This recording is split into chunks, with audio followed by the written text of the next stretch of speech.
Hey, summer is the busiest time for vacation, of course, and as people get excited to take some well-deserved time off, many top destinations are actually cringing. Locals fed up with tourists behaving poorly. Here to tell us how they're fighting back is travel journalist Mark Ellwood. Mark, thanks for joining us on your Friday.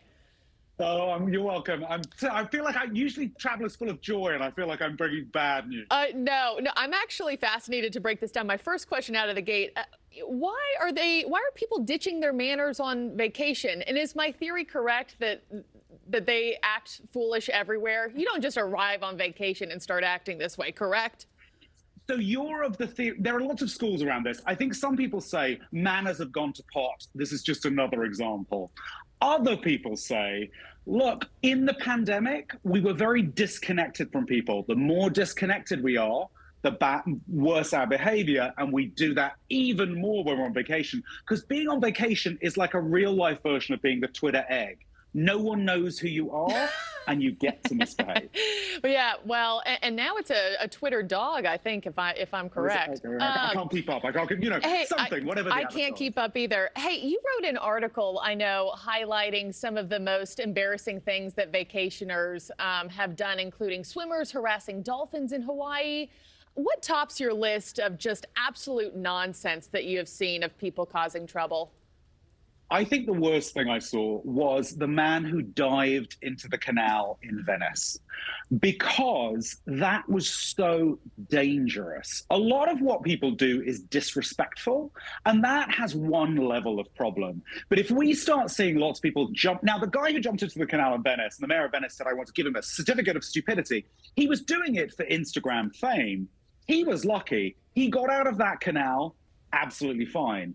I'm in Italy at the moment, and I know that Italy has a big problem with this. Those canals aren't that deep. And if someone jumps into the canal and hurts themselves severely, it's going to be their own fault. And I hope there aren't a lot more copycats. Yeah. That really troubled me. That one could have wound up so differently. Another cringeworthy moment I wanted to play for you was, of course, last year when a Southwest passenger was caught airdropping nude photos to other passengers. The pilot actually had to interfere. Take a listen, and then I want your take on the other side. So here's the deal. This continues while we're on the ground. I'm going to have to pull back to the gate. Everybody's going to have to get off. We're going to have to get security involved, and it's vacation that's going to be ruined. So you folks, whatever that airdrop thing is, quit sending naked pictures. Let's get yourself to Cabo.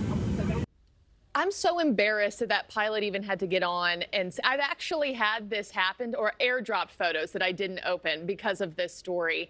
Sure. That pilot could have turned the plane around, ruined everybody's day and vacation, but what recourse do local authorities in these cities have when dealing with unruly behavior? Somewhat similar to what happened on that plane.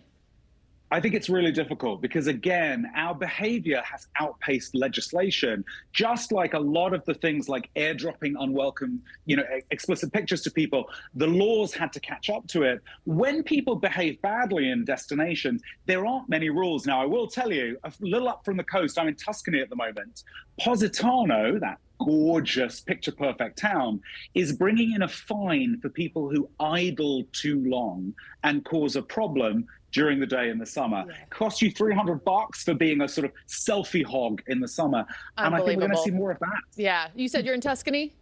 Did I hear that? Am, yes. Heard the background, so I'm not showing off. Oh, my gosh. Enjoy. I'm jealous. Have a great weekend. Mark Ellwood, appreciate your time. Thank you for watching. Go to newsnationnow.com to find NewsNation on your television provider. And don't forget to click the red subscribe button below to get more of NewsNation's fact-driven, unbiased coverage.